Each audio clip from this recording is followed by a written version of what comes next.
Hey, there you are. The Don said we need to take Tommy, go over to Joey B's, make sure he sees the writing on the wall that he ain't working here no more. Let's go. Hey, yo, let me introduce you to Tommy. Tommy gun. What we have right here is a auto ordnance called the Commando. It's a 1927A-1 style Tommy gun with a 16-inch barrel. It has a cuts compensator on it. It has the ribbed and fin barrel. It has a wood stock that's painted black, and it's finished in a Parkerized finish. It's in this little violin case. It also comes with a 50-round drum, and it came with this black sling. But I'll go over an overview of this setup right here, and then I'll go into a disassembly and everything. So let's go inside and get further into it.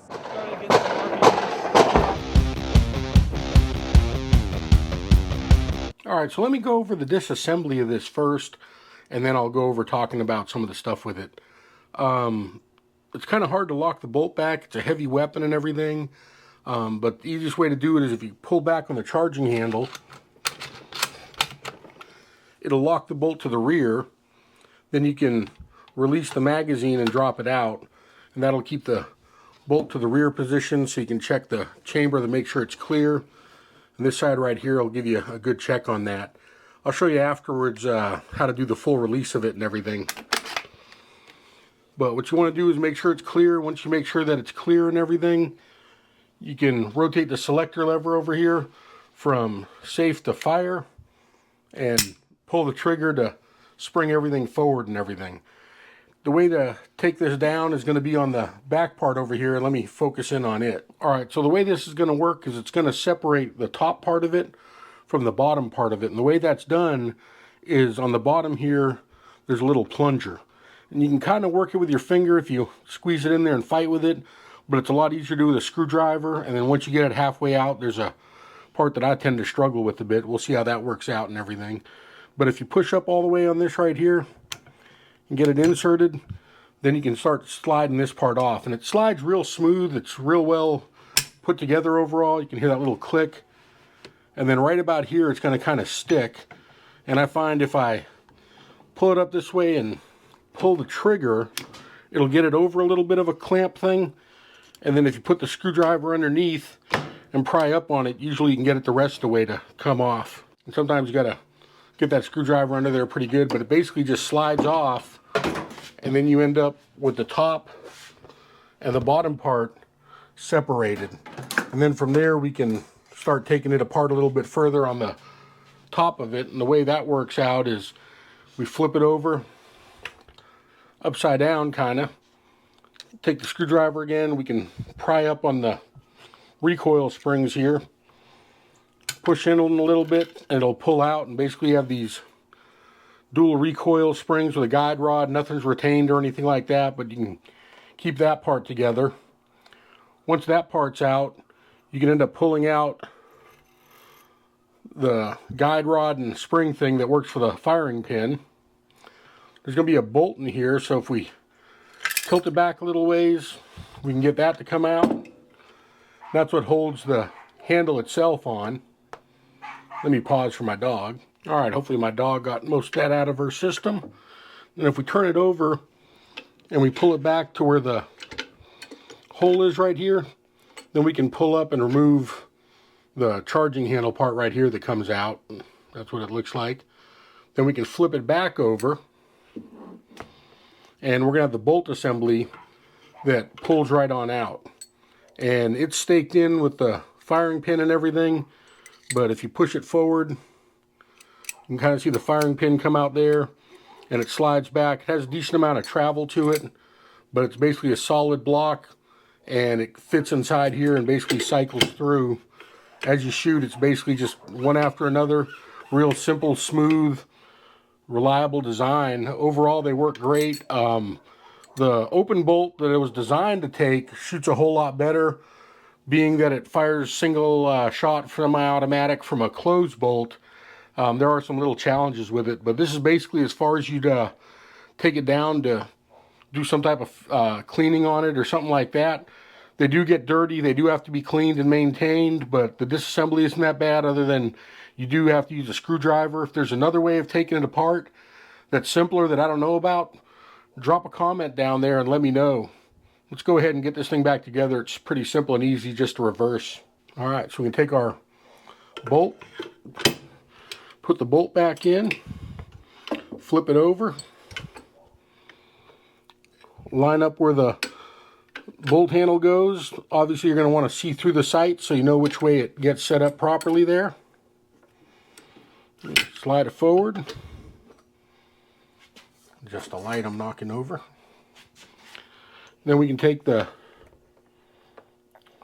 recoil spring, get it ready. This little metal piece is what slides in and kind of locks the bolt handle in place, so you slide that in. Then going from the rear like you would with a cleaning patch or something, if you wanted to go all the way through it, put that piece back in. Then the dual guide rod things here are going to line up in the holes. That might be a little tricky part on reassembly, but once you get it in the holes, you can slide it in. Then you got to guide this part in as you push it. And then once you kind of get it in place, you want to push in on the rear plunger here, and then it just kind of locks in place and clips on it.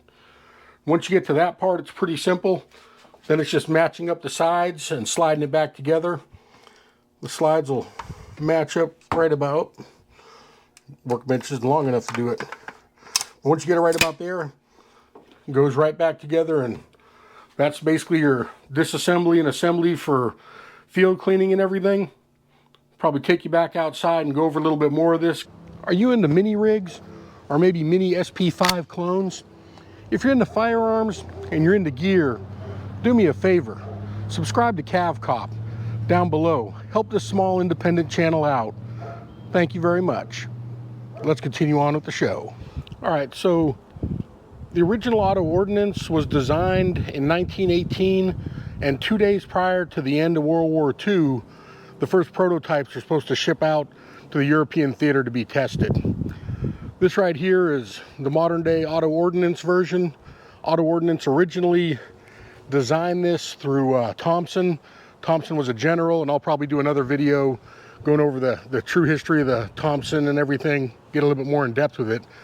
But this was known originally as the Chicago Typewriter, the Tench Sweeper, and of course the Tommy gun. And the Thompson Sub Machine Gun, when it first came out, was one of the original machine guns. It was the first one to be, or the original submachine guns, and it was the first one to be called a submachine gun. So the Thompson Sub Machine Gun came out, and overall it was a heavy, bulky weapon. Originally had a 10.5-inch barrel. Ended up getting the 1934 National Firearms Act that prohibited and put a tax stamp on a lot of stuff and kind of changed things. And throughout history, it also had some effects on stuff. But what we have here today is a 16-inch barrel, modern day auto ordnance version. This one right here is called the Commando. It has wood stocks that are painted black. It has the 16-inch barrel with what's called the cuts compensator on it. The cuts compensator was an option that came out later on a lot of them, and pretty good design for reducing some of the muzzle. It's not a lot of recoil because of how heavy it is, and it shoots a 45 ACP. There were some made in 9mm. Also has a fluted barrel on it. Barrel fluting helps out reducing the heat if you're able to fire it on full auto or rapid fire it a bit. It has a top charging handle as it was originally designed, and it fired from the open bolt, which meant you'd have to pull the bolt back to the rear and it would lock. Then you could insert your magazine or your drum and shoot it. This right here is a semi-automatic closed bolt version. If you do pull it back and charge it to the rear with a magazine in, it will lock, and then you can take the magazine out. The stick magazines, they're not a traditional magazine. They have like a groove thing on the back of it, and you have to line it up properly and able to insert it.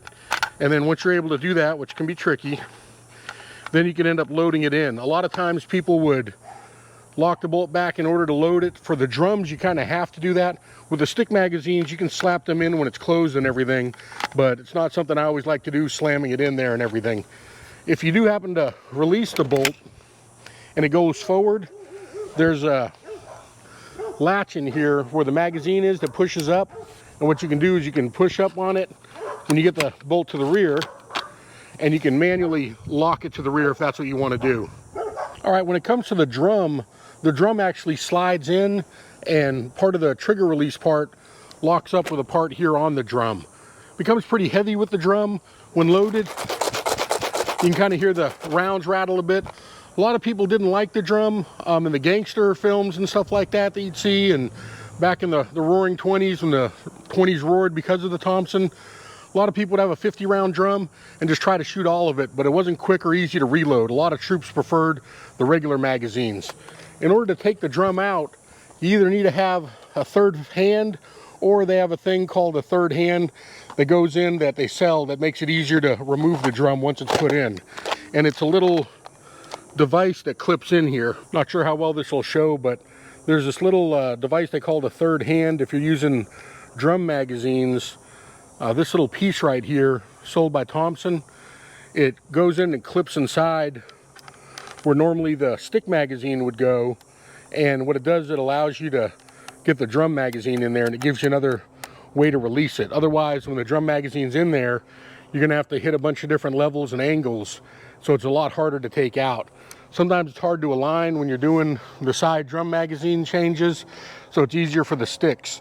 Most of the countries that use these ended up going with the stick magazines, and even nowadays, the stick's a lot easier if you want to try and change out stuff. The drum, if it jams or something happens with it, it's a lot harder to work with. But the 50-round drum does look cool, and when you wind it up all the way and it does work properly, it's fun as heck to shoot.